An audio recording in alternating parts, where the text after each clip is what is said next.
ABP news आपको रखे आगे।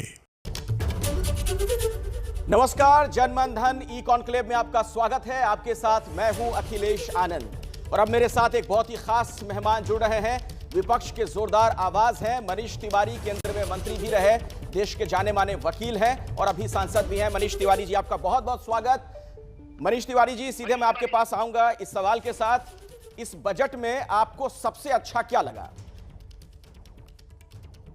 देखिए, हर बजट को एक परिप्रेक्ष्य में देखने की जरूरत है और इस बजट का परिप्रेक्ष्य ये है कि पिछले 37 महीनों से निरंतर और लगातार जो अर्थव्यवस्था का वृद्धि दर है वो गिरता रहा है और ये जो समस्या है, ये कोविड-19 के दौरान जो सरकार ने बगैर सोचे समझे लॉकडाउन किया उससे और बढ़ गई और इसके कारण जो वित्तीय घाटा है सरकार का वो 18 लाख और 48,000 करोड़ रुपए से ज्यादा हो गया और सरकार ने ये वित्तीय घाटा इस वर्ष कर्जा लेके पूरा किया है। तो इस बजट में सरकार का एक ही लक्ष्य है कि किस तरह से जो घर का सोना है उसको बेचकर, उसको गिरवी रखकर ये जो वित्तीय घाटा है इसको पूरा किया जाए। अगर आप बजट को ध्यान से पढ़ें तो बजट के जो मुख्य अंश, जिसको अंग्रेजी में कोर कहते हैं, वो पैरा 47, 84 और 89 है। पैरा 47 एसेट मोनेटाइजेशन से संबंध है, 84 डिसइन्वेस्टमेंट से संबंध है, 89 जो आइडल एसेट जिसे सरकार कहती है, जो सरकार के विभागों के पास, सार्वजनिक क्षेत्र के पास जमीन पड़ी है, उसको बेचकर सरकार घाटा पूरा करना चाहती है। तो कुल मिलाकर जो लबो-लबाब इस बजट का है कि लोगों के पैसे से जो सार्वजनिक क्षेत्र पिछले 75 वर्ष में इस देश ने बनाया, इस वर्ष में कौड़ियों के दाम उसको बेच दो। उससे दो फायदे होंगे, एक तो हमारा वित्तीय घाटा पूरा हो जाएगा, दूसरे हमारे जो धन पशु दोस्त हैं जो चुनाव में हमको मदद करते हैं, हम उनका फायदा करेंगे। तो इससे ज्यादा इस बजट में और कुछ है नहीं। मनीष जी, लेकिन बाजार ने तो जबरदस्त तरीके से इस बजट का इस्तकबाल किया है। अभी अभी जो सूचना हमें मिली कि 2.5 दशक में पहली बार ऐसा हो रहा है, करीब 2.5 दशक में, जब बजट के बाद इस तरीके से शेयर बाजार में उछाल है। 50,000 के पार है सेंसेक्स और आज सुबह करीब 1400 अंकों की उछाल दर्ज की गई है। देखिए, ये जो स्टॉक मार्केट है ये एक सट्टे का बाजार है, इसका असली अर्थव्यवस्था से कोई लेना देना नहीं है। ये जो स्टॉक मार्केट है ये तो जब कोविड-19 था उस समय भी उछाल मार रहा था। मैं आपसे एक सवाल करना चाहता हूँ, जो मनरेगा की स्कीम है जिसको यूपीए सरकार ने लागू किया और प्रधानमंत्री नरेंद्र मोदी ने निरंतर और लगातार एक बात कही कि ये गड्ढे खोदने की स्कीम है। उस स्कीम के तहत पिछले वर्ष जब से वो स्कीम शुरू हुई थी सबसे ज्यादा लोगों ने काम मांगा है। अगर मेरी जानकारी सही है तो लगभग 15 करोड़ लोगों ने इस स्कीम के तहत मार्च से लेकर जनवरी तक, जो महीना खत्म होने जा रहा है, 15 करोड़ लोगों ने मनरेगा के तहत काम मांगा है। इसके अलावा जो आप बेरोजगारी का दर है, बेरोजगारी का दर भारत में आज 9% से ज्यादा है। शायद इससे ज्यादा बेरोजगारी पिछले 75 वर्ष में नहीं हुई।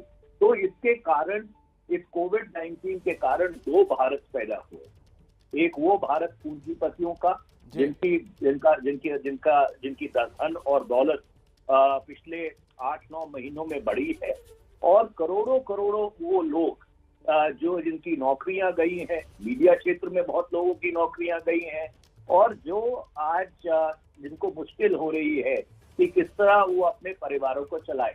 और इससे सबसे बड़ा उदाहरण क्या है कि अगर आप पिछले वर्ष की बजट स्पीच पढ़िए वित्त मंत्री की, तो उन्होंने कहा कि 27 करोड़ लोगों को गरीबी रेखा से 2006 से लेकर 2016 के बीच ऊपर उठाया गया। एक्चुअली वो 2004 से 14 है, पर वो यूपीए सरकार को पूरी तरह से क्रेडिट नहीं देना चाहती थी, इसलिए उन्होंने आंकड़ों का हेर फेर कर दिया।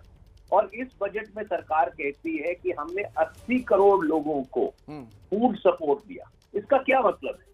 इसका ये अच्छा, मतलब मनीष है जी, कि अगर मनीष जी जरा मुझे ये समझाइए, जो तमाम दर्शक, मैं खत्म कर लूं, अच्छा, और ठीक उसके है। बाद आप पूछिए। इसका मतलब ये है कि अगर भारत की अर्थव्यवस्था 8 से लेके 10% तक निरंतर ना बढ़े, जो यूपीए की सरकार ने 4 से लेके 14 तक बढ़ाई थी, तो ऐसे बहुत सारे लोग हैं जो गरीबी रेखा से नीचे चले जाते हैं। और इसलिए आज मुल्क में जो रियल इकोनॉमी है, उस रियल इकोनॉमी में 1991 के बाद आज सबसे बड़ा और गहरा संकट है।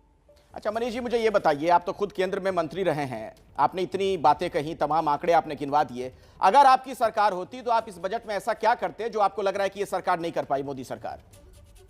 सीधा लोगों के हाथों में पैसा देते। देखिए, आज सबसे बड़ी समस्या क्या है? क्यों हमारी अर्थव्यवस्था चल नहीं रही है? हमारी अर्थव्यवस्था इसलिए नहीं चल रही है कि आम लोगों के हाथ में पैसा नहीं। जो सबसे नीचे का तबका है, बॉटम ऑफ द पिरामिड जिसको अंग्रेजी में कहते हैं, जो 30 करोड़ परिवार हैं, उनको आज खाने के लाले पड़े हुए। अगर आप सीधा इनकम सपोर्ट देते हैं उन परिवारों को, उससे जो खपत है वो बढ़ती, जिसको डिमांड कहते हैं अंग्रेजी में, और अर्थव्यवस्था का जो चक्र है वो चलना शुरू होता। सरकार कहती है मतलब कि अभी जो पैसे मनीष जी दिए जा रहे हैं, चाहे जनधन योजना हो या तमाम और भी जो किसानों के लिए योजना है, छात्रों के लिए, आपको लग रहा है वो पर्याप्त नहीं है? आप लोग रहते तो और लोगों को पैसे पहुंचाते, सीधे खाते में पैसे डालते हैं, क्या करते हैं? देखिए, ऐसा है कि अगर वो पर्याप्त होता तो अर्थव्यवस्था, ये 37वां महीना क्यों है कि अर्थव्यवस्था का जो वृद्धि दर है वो नीचे की ओर चले जा रहा है कि ऊपर की ओर नहीं जा रहा? तो इसका ये मतलब है कि जो भी कदम सरकार ने अब तक उठाए हैं वो कदम they have not been enough. सरकार कहती है कि हमने 20 लाख करोड़ रुपए का रिलीफ पैकेज दिया कोविड-19 के दौरान। उसमें से जो फिस्कल स्टिमुलस है वो सिर्फ 3.5 लाख करोड़ है। और इतनी बड़ी इकोनॉमी को अगर आप दोबारा से फायर करना चाहते हैं, अर्थव्यवस्था को दोबारा से चलाना चाहते हैं, तो डिमांड पुश के अलावा आपके पास कोई चारा नहीं है। और वो डिमांड पुश तब तक नहीं होगा जब तक आप लोगों को सीधा इनकम सपोर्ट नहीं दें। ठीक है। अच्छा, रिफॉर्म को लेकर जो सरकार ने कदम उठाए हैं, चाहे वो विनिवेश का मामला हो या आईपीओ का मामला हो, एलआईसी का, एयर इंडिया को लेकर है, आपको नहीं लगता कि ये सब कदम कुछ वैसे ही कदम है जो मनमोहन सिंह की सरकार करना चाहती थी, लेकिन कम्युनिस्ट आपके साथ थे, उनके दबाव में बहुत कुछ आप नहीं कर पाए, उसी दिशा में अब ये सरकार आगे बढ़ रही है? देखिए, मेरा व्यक्तिगत विचारात्मक विरोध है इस डिसइन्वेस्टमेंट से। मेरा ये मानना है कि पब्लिक सेक्टर का, सार्वजनिक क्षेत्र का इस देश में, इस देश की अर्थव्यवस्था में और हर अर्थव्यवस्था में एक रोल है। अब सवाल ये है कि उस सार्वजनिक क्षेत्र को आप सबसे बेहतर तरीके से कैसे चला पाए। उसके ऊपर बहस करने की जगह बहस ये हो जाती है कि सब कुछ बेच दीजिए। जो मार्गरेट थैचर ने 1974 में, जिसे थैचर इकोनॉमिक्स कहते हैं, इंग्लैंड में किया है, उसी को बाकी देशों में लागू करने की कोशिश की जाती है। चलो, आप स्ट्रेटेजिक डिसइन्वेस्टमेंट करना भी चाहते हैं, वैसे आप एयर इंडिया पिछले 1 साल से बेचने की कोशिश कर रहे हैं। एक्सप्रेशन ऑफ इंटरेस्ट में आपने 11 बारी तब्दीली की है, उसके बावजूद कोई खरीदने वाला नहीं आया, वो दूसरी बात है। मैं कहता हूँ चलो, आपकी सरकार का ये फैसला है कि हम स्ट्रेटेजिक डिसइन्वेस्टमेंट करेंगे, बैंक भी बेच देंगे, एयरलाइन भी बेच देंगे, बाकी जो हमारे हाथ लगा उसको भी बेच देंगे, पर उसको बेच के जो पैसा आएगा उस पैसे का इस्तेमाल कैसे करें? क्या उस पैसे का इस्तेमाल आप वित्तीय घाटे को पूरा करने के लिए करेंगे जो सरकार करने जा रही है, या डिसइन्वेस्टमेंट से जो पैसा आएगा उससे आप कोई ड्यूरेबल एसेट्स क्रिएट करेंगे? मुझे तो बजट में या जो सरकार का स्ट्रेटेजिक डिसइन्वेस्टमेंट डॉक्ट्रिन है, उसमें कहीं पर ऐसा कोई शब्द नहीं मिला जो हमें ये बताए कि सरकार के पास जो पैसा आएगा ये स्ट्रेटेजिक एसेट बेच के उस पैसे का उपयोग कैसे होगा। और आपके नेता राहुल गांधी ने जो बातें कही हैं बजट को लेकर, उस पर अभी थोड़ी देर पहले केंद्रीय मंत्री स्मृति ईरानी एबीपी न्यूज पर सुमित अवस्थी से बातचीत कर रही थी। उसमें उन्होंने ये कह दिया कि दरअसल ये गांधी परिवार का काम है लोगों को भ्रमित करते रहो। देखिए, ऐसा है कि स्मृति ईरानी जी को जितनी अर्थव्यवस्था की समझ है वो हम सब जानते हैं, तो मैं उनकी टिप्पणी के ऊपर कोई भी प्रतिक्रिया देके उसे सुशोभित नहीं करना चाहता। हम एक बहुत गंभीर बहस कर रहे हैं और वो गंभीर बहस ये है कि ये देश की अर्थव्यवस्था जिससे 130 करोड़ लोग जुड़े हुए हैं, आज लाखों लाख किसान सड़कों के ऊपर बैठे हैं, पिछले 2 महीने से ठंड और कोविड-19 का सामना करते हुए अपने मांगों के लिए लड़ रहे हैं।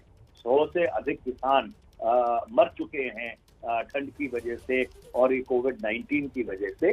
तो जो अर्थव्यवस्था में बहुत ही एक गहरा संकट है, उसके ऊपर बहुत गंभीरता से विचार करने की जरूरत है। नहीं, तो आपको क्या लगता है कि उस पर सरकार ने उसे एड्रेस ही नहीं किया है? सरकार तो कह रही है कि हमने तमाम सेक्टर में, सोशल सेक्टर में बजट बढ़ाया है, किसानों के लिए बजट बढ़ाया गया है, स्वास्थ्य के क्षेत्र में 137% तक बजट बढ़ा दिया गया। इसके बावजूद आपको लग रहा है कुछ भी नहीं किया सरकार ने? अच्छा, अगर ये सारा बजट बढ़ाया है तो किसान खुश क्यों नहीं? किसान क्यों सड़क पे बैठा है?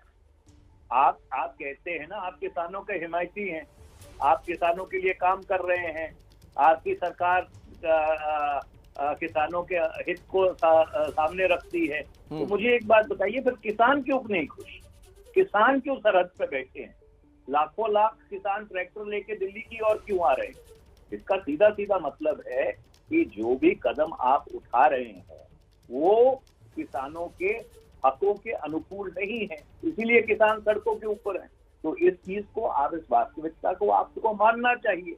अगर आपके कानून और आपकी नीतियां इतनी बढ़िया होती, लेकिन इसी से जुड़ा एक सवाल है मनीष जी। 1 साल तक हम जी, इसी से जुड़ा एक सवाल है, चूंकि आपने किसानों का जिक्र कर दिया, इसी से जुड़ा मेरा सवाल है कि आजादी के इतने दशक के बाद, 7 दशक गुजर जाने के बावजूद भी किसान फिर इस हालत में है ही क्यों?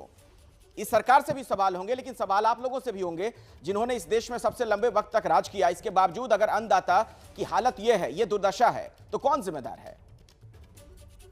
थोड़ा सा समय लगेगा आपको समझाने में, तो मैं समझाने की कोशिश करता हूँ। अगर आप 1947 पे वापस जाइए, तो जब भारत आजाद हुआ था तो इस भारत में बड़े बड़े लैंडलॉर्ड्स थे, बड़े बड़े किसान थे जिनके पास हजारों एकड़ भूमि थी।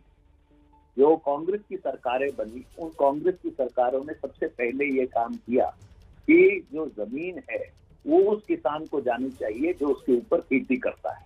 1950 से लेकर 1965 तक जो पहले 15 संशोधन हुए भारत के संविधान में, उनका सिर्फ एक ही अभिप्राय था कि किस तरह से किसान को अपनी भूमि का मालिक बनाया जाए। अब हुआ क्या है कि 1965 से लेकर 2020 तक वो जो भूमि का सब डिविजन और फ्रैगमेंटेशन हुआ है, उसके कारण 84% से जो ज्यादा किसान हैं उनके पास 3 एकड़ से कम भूमि है, और 3 एकड़ भूमि के ऊपर गुजारा नहीं होता। अगर आप एमएसपी भी जहां पे लागू है, अगर उसको भी आप संज्ञान में ले, तो एक किसान का परिवार एक महीने में 15,000 रुपए से ज्यादा नहीं कमा पाता है। और इसलिए जो एग्रीकल्चर सेक्टर में, कृषि क्षेत्र में स्ट्रक्चरल डिफिकल्टीज हैं, स्ट्रक्चरल डिफिकल्टीज को सॉल्व करने की जगह अगर आप ये कोशिश करें कि कॉन्ट्रैक्ट फार्मिंग के थ्रू, वही तो सवाल है ना मनीष जी। चूंकि अब वक्त बहुत ज्यादा नहीं है, ऐसे में मैं संक्षेप में एक जवाब चाहूंगा। 5 मुझे जरा ऐसे काम बताइए, 5 ऐसे सेक्टर के बारे में बताइए जिसमें आप लोग कुछ करना चाहते थे, आपको लग रहा है कि सरकार वहां पर चूक रही है, आप अगर सत्ता में होते तो आप बेहतरीन कर देते। देखिए, पहले मैं आपके पिछले सवाल का जवाब दे दूं। आपने पूछा कि हमने किसानों के लिए किया क्या है, तो मैं आपको 3 चीजें गिनाता हूं जो हमने किसानों के लिए की, जिससे किसानों की जिंदगी और सुखदायी हुई। सबसे पहले हमने किसान को भूमि दी, उसको अपनी भूमि का मालिक बनाया। दूसरा, हमने न्यूनतम समर्थन मूल्य दिया 1966 से। तीसरा, हम इस देश में हरित क्रांति लेके आए। अगर हम हरित क्रांति ना लेके आते तो जो हाल था कि जहाज से खाद्यान्न आते थे और फिर वो देश में बढ़ते थे, वही हाल रहता है इस मुल्क में अगर ये 3 बड़े महत्वपूर्ण कदम ना उठाए होते। अब मैं आपके दूसरे सवाल का जवाब दे देता हूँ कि 5 ऐसी कौन सी चीजें थी जो हम करना चाहते थे और इस सरकार ने नहीं। देखिए, सबसे बड़ा काम तो ये था कि जैसे हमने जो आम आदमी है उसको खाद्यान्न की सुरक्षा दी, हम आम आदमी को घर की सुरक्षा देना चाहते थे।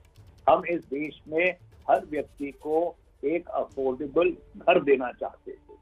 दूसरा, हम ये चाहते थे कि जो हमने सर ये जो बातें आप कह रहे हैं तो ये तो मोदी सरकार दे ही रही है। आप जो कह रहे हैं अफोर्डेबल घर की बात कर रहे हैं, इस दिशा में सरकार तो लगातार प्रयास कर ही रही है। हाल में भी कई लोगों को घर की चाबियां दी गई। साढ़े 6 साल में हुआ कुछ नहीं।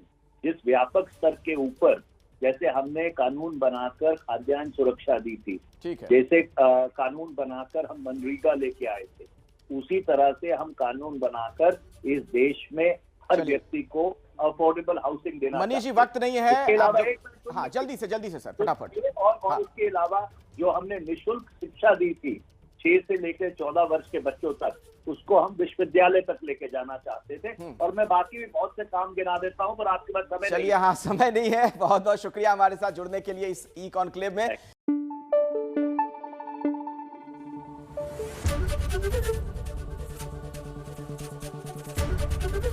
एबीपी न्यूज आपको रखे आगे।